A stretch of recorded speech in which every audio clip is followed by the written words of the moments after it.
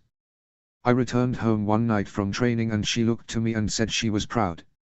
"She never said shit like that to me, Clove, so I should have seen the writing on the wall, then.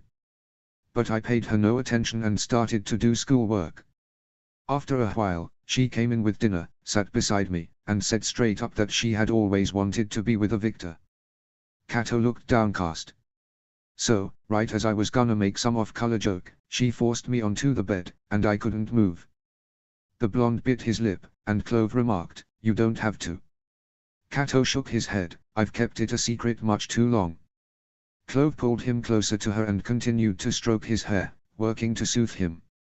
She tore my button-up open and started to trail her hands down my chest, saying I looked just like my father. I was so damn confused, and then I realized what she intended to do, and like a coward, I begged for her to stop, telling her I'd do anything she wanted. I promised her my winnings, but it didn't matter, and then I reacted. My body gave her its permission to continue, and... He started crying again. "I'm so disgusting. I'm so..." Much like how Clove had done years earlier, the petite brunette forced his lips closed.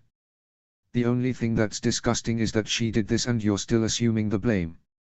I was so worried you were going to find out and hate me. So, I tried to pretend it never happened and be a better boyfriend, but it was too much." How had she been so blind to his suffering? The signs had been there, blaring, and flashy.